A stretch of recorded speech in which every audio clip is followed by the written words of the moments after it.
You open your eyes. But your mind doesn't follow. You sit on the edge of the bed.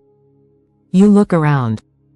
And yet, it feels like a part of you never truly arrived in the day. That stillness, that strange flatness, it's not sadness. It's not pain. It's something quieter. A fog, a pause, a disconnection. Many men over 60 feel this and say nothing. They don't call it depression. They don't call it anything. They just assume it's age. But as a brain doctor who's sat with thousands of men like you, I'm here to tell you, this is not age. This is a missing rhythm. Because your brain, your spirit, is like a house. And for too long, no one's been walking through its rooms. The front door creaks open in the morning, but the lights are still off inside. No music.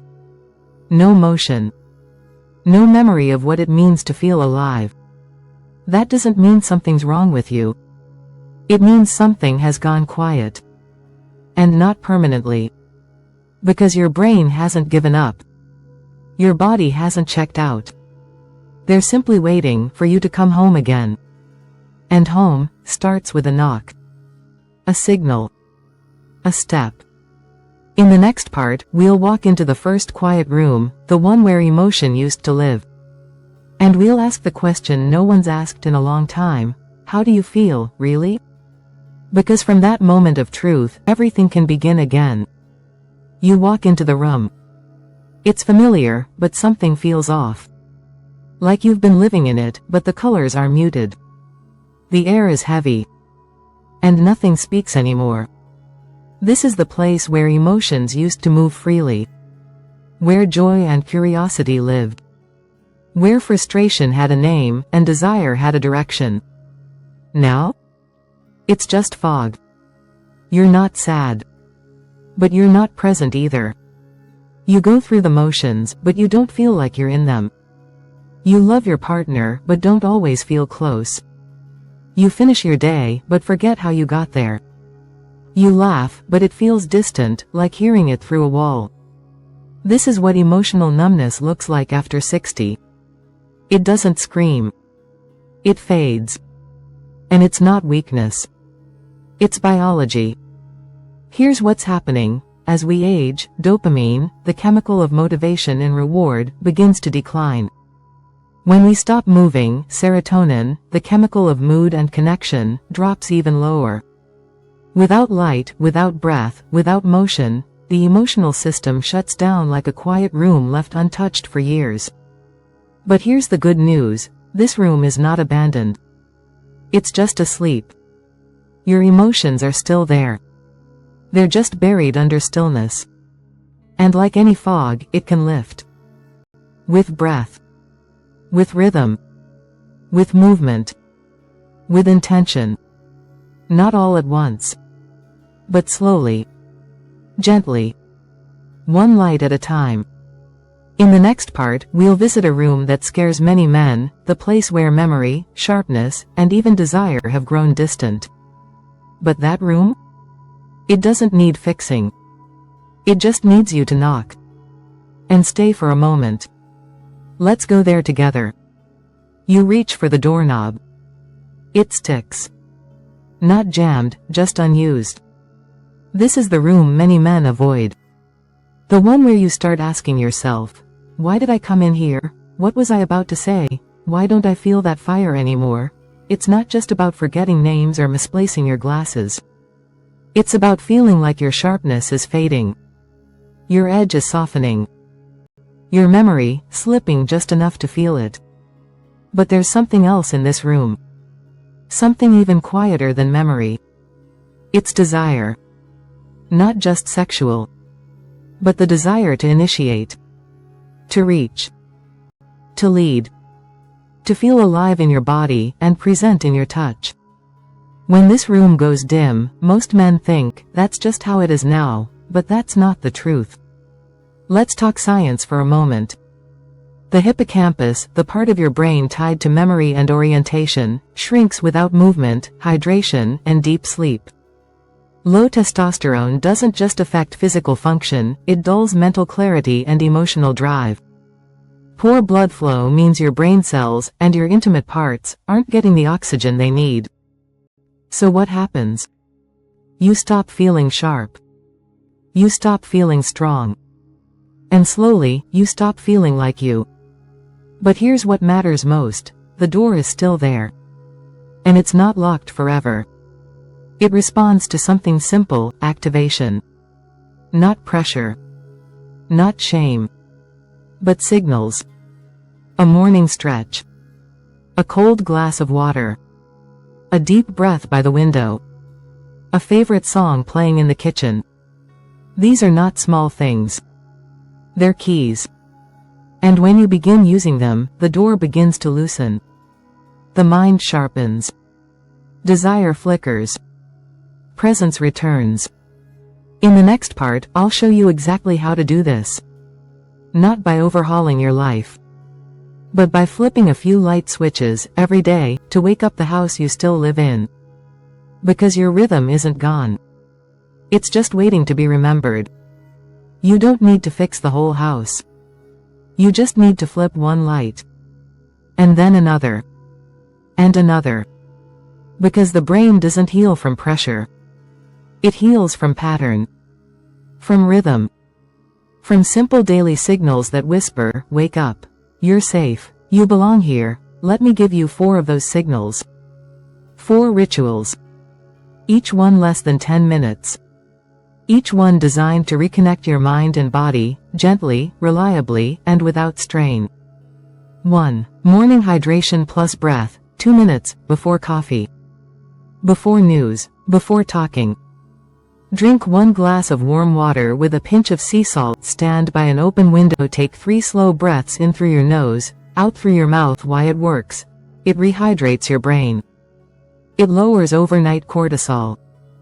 It begins the day with clarity, not chaos. It's not just a drink. It's a message to your nervous system: we're grounded. 2. Movement plus music, 5 to 10 minutes. Don't think of it as exercise. Think of it as activation. Roll your shoulders, stretch your arms, do 5 glute bridges or 10 slow wall push-ups. Put on one song from your youth, and move to it, even if just a sway. Why it works. You stimulate blood flow to your brain and pelvic floor. You increase dopamine. You reconnect emotion with memory. This is how you tell your brain, we're still alive. And we still feel. 3. Midday clarity cue, 1 minute, at lunchtime, or when you feel yourself drifting. Speak 1 sentence aloud. Today I protect my energy. Today I move with purpose. Today I return to myself. Why it works. It recenters the prefrontal cortex, your decision center. It aligns emotion with thought. It gives your day shape, and your mind, direction. 4. Evening grounding plus recovery, 5 minutes. Right before bed, the final reset. Turn off screens. Sit in a quiet place. Place 1 hand on your chest, 1 on your belly. Breathe in deeply for 4 counts, out for 6. Then eat 1 spoon of Greek yogurt with pumpkin seeds. Why it works. It slows your heart rate. It calms your vagus nerve. It feeds your sleep hormones, and it tells your system, you can rest now, we showed up today. These rituals are not checklists. They're light switches. Signals to your mind-body system that the man inside has returned. You don't have to do them all today. Start with 1. Repeat it. Let it become yours. Because the goal isn't productivity. It's presence. And when you begin to live in your body again, with rhythm, with breath, with intention, the house lights up. And in the next part, I'll show you what happens when it does. Not just in your mind, but in your relationships, your strength, and your confidence. Something changes when the lights come on. Not all at once. Not dramatically. But gently, like a room that's been closed for years finally breathing again. The air feels different. The silence softens. And the man standing in that space starts to recognize himself. I want to tell you about James. He's 68. A retired city bus mechanic. Used to wake up at 4:30 sharp for 40 years. But after retirement, something shifted. He still woke early, but not into the day. He'd sit. Stare. Drift. His wife noticed at first. "You're here, but you're not with me." James wasn't in pain. He wasn't in crisis. But he wasn't present. Until one morning, almost reluctantly, he drank that glass of water. Stepped outside. Moved his shoulders. Put on a Sam Cooke record. And something stirred. It was small, he told me, but I felt like I'd stepped back into my own body. Over the next 2 weeks, he built the rhythm. Water, music, stretch. He started writing one word each day in a notebook: steady. Clear. Alive. By day 21, he came back to my office smiling. "Doc," he said, "I didn't find a new version of me. I found the old one I liked being around." This is what happens when the mind reconnects with the body. Not performance. Not productivity. But presence. You walk back into your own life. You notice your breath. You look people in the eye again. You feel your feet on the ground. You hold your wife's hand, not out of habit, but because your hand wanted to. That's the power of rhythm. It doesn't just restore function.